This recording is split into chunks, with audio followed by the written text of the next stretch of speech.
Você vê aqui, o Eric Voegelin definia como um fundamentalista, termo ao qual ele dava um sentido bastante negativo, como um fundamentalista o sujeito que acredita em frases, independentemente do que elas queiram dizer. Por exemplo, e o mundo está cheio de pessoas assim, mas não... O que é isso?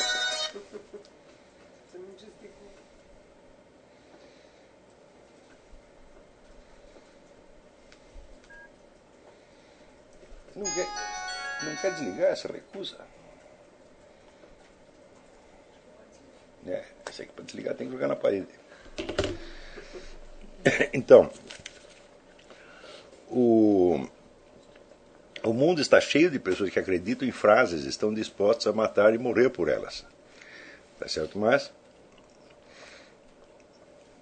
a distância que vai entre as palavras e a realidade é bem grande. E se você não tem ideia de a que aquelas palavras estão se referindo na realidade, então as palavras se tornam fetiches, por assim dizer.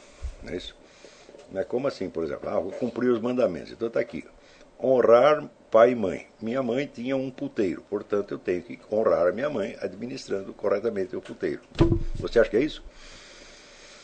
Não é. Portanto, significa que isso está ali indicando que a frase não tem, vamos dizer, o qualquer e primeiro sentido que lhe ocorra. Quer dizer, ela vai precisar ser descascada para as várias situações humanas. Tá certo?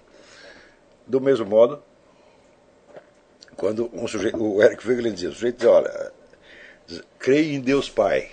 Bom, se você acredita nisto, sem você perguntar o que você quer dizer com isso, né? O que quer dizer crer, o que quer dizer Deus, o que quer dizer Pai.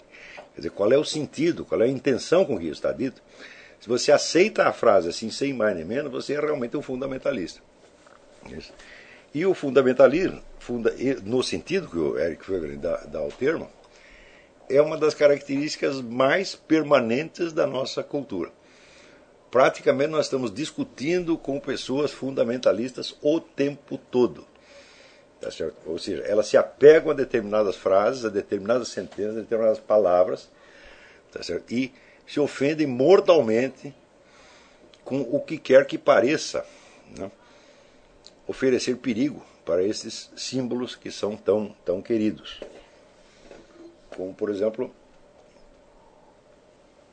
a palavra democracia. Ontem mesmo eu estava lendo um artigo em que um sujeito dizia o seguinte: a democracia ou é integral ou é uma farsa.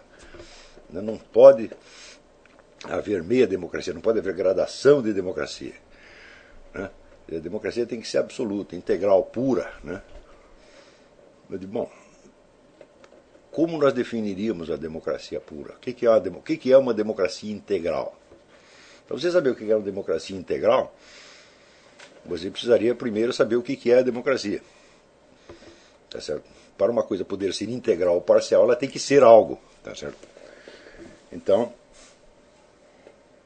o integral introduz aí um elemento quantitativo. Quer dizer, antes de você poder quantificar a noção, você tem que ter uma definição clara dela. Então, e não só uma definição verbal, mas uma definição enunciada em termos tais que lhe permita reconhecer o objeto quando ele se apresenta a você. E note que reconhecer uma democracia é um pouco mais difícil do que você reconhecer uma vaca, um elefante, uma caixa de fósforo, assim por diante. Tá certo? Então você teria que ter não só a definição verbal, mas os critérios de reconhecimento da coisa. Então, isso quer dizer que quando você usa a palavra democracia, algumas pessoas estão usando esta palavra num sentido cheio, quer dizer, aquilo está preenchido de significados e de referências ao mundo real, à experiência histórica, etc, etc. E outras usam aquilo como se fosse, vamos dizer, um fetiche platônico. É isso? Você pode ter certeza que 99,99999% dos adeptos da democracia estão cultuando um fetiche platônico, ou seja, não tem a menor ideia do que é democracia. Por quê? Porque jamais tentaram quebrar a palavra para ver qual é o conteúdo fático, qual é a referência que aquilo tem à experiência real. Como é que nós sabemos se a pessoa está usando a palavra com um fetiche platônico ou com um sentido? Você tem que vamos dizer, pegar o contexto no qual o sujeito está usando, quer dizer, o modo como ele está usando, e ver se aquela palavra, tal como ele a usa, pode ser traduzida em termos fáticos ou não. Quando o sujeito diz democracia integral, ele já está dizendo que ele não sabe do que está falando, porque não, essa expressão democracia integral não pode ser traduzida em elementos de experiência correspondente. E não pode ser sequer definida logicamente. Por quê? Porque a ideia de democracia, tal como se desenvolveu ao longo dos 3 ou 4 últimos séculos, tá certo? Com todos esses, vamos dizer, todos a fileira dos teóricos da democracia, que começa com John Locke, chega até o John Rawls atualmente, se você pegar tudo o que esses camaradas escreveram sobre democracia, você vai ver que todos eles se referem a ela como uma espécie de equilíbrio de poderes. O que supõe que esses poderes existem e que em si mesmos eles não são democráticos. Isso é absolutamente fundamental. Então, se existe, por exemplo, na composição do Estado, na estrutura do Estado, se você tem um poder executivo, um poder judiciário e um poder legislativo, é o equilíbrio entre eles que forma a democracia. Nenhum deles isoladamente pode ser considerado democrático. Se você retirar os outros dois, o poder que sobra se exerce discricionariamente. Por exemplo, se você não tem um poder legislativo, então não existem leis. Então o juiz, na hora que ele vai dar a sentença, ele inventa a lei. Quer dizer, ele não está limitado por um poder legislativo. Tá certo? Do mesmo modo, o poder legislativo, ele está limitado pela existência do poder judiciário, poder de tribunais, etc, etc. Quer dizer que o legislativo não pode interferir na liberdade de julgamento dos juízes. Tá certo? Isso quer dizer que se você fizer abstração do poder judiciário, o legislativo automaticamente se torna antidemocrático. Lógico que eu estou usando aqui apenas os 3 poderes nominalmente consignados nas constituições, mas existem outros poderes sociais que não são consignados.